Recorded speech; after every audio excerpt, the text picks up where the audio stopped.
بسم الله الرحمن الرحيم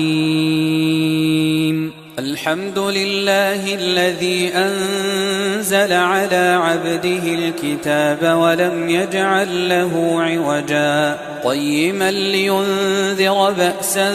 شديدا من لدنه ويبشر المؤمنين الذين يعملون الصالحات أن لهم أجرا حسنا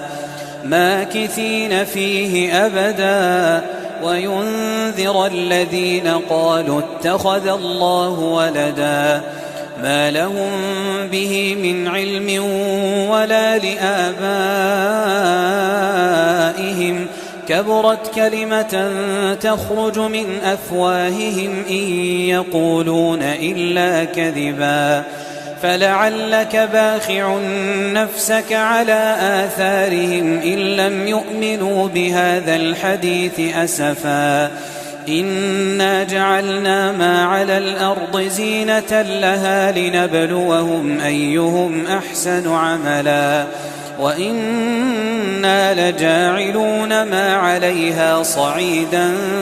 جرزا أم حسبت أن أصحاب الكهف والرقيم كانوا من آياتنا عجبا إذ أوى الفتية إلى الكهف فقالوا ربنا آتنا من لدنك رحمة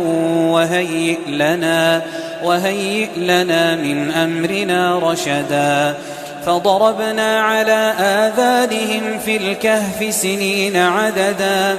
ثم بعثناهم لنعلم أي الحزبين أحصى لما لبثوا أمدا نحن نقص عليك نبأهم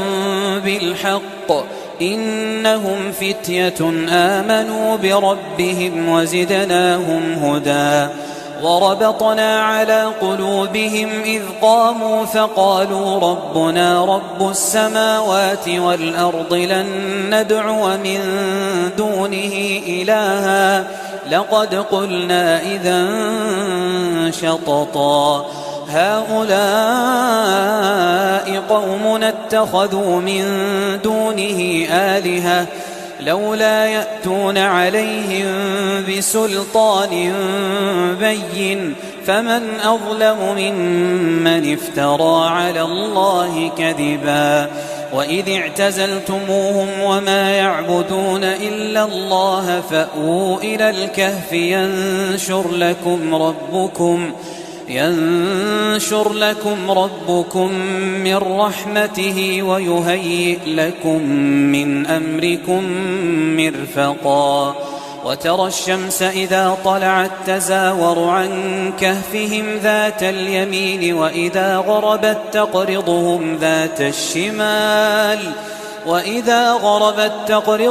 ذات الشمال وهم في فجوة منه ذلك من آيات الله من يهد الله فهو المهتد ومن يضلل فلن تجد له وليا مرشدا وتحسبهم أيقاظا وهم رقود ونقلبهم ذات اليمين وذات الشمال وكلبهم باسط ذراعيه بالوصيد لو اطلعت عليهم لوليت منهم فرارا ولملئت منهم رعبا وكذلك بعثناهم ليتساءلوا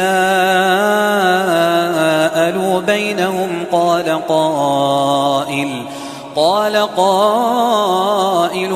منهم كم لبثتم قالوا لبثنا يوما أو بعض يوم قالوا ربكم أعلم بما لبثتم فابعثوا أحدكم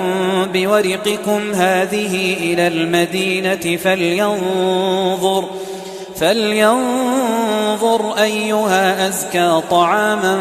فليأتكم برزق منه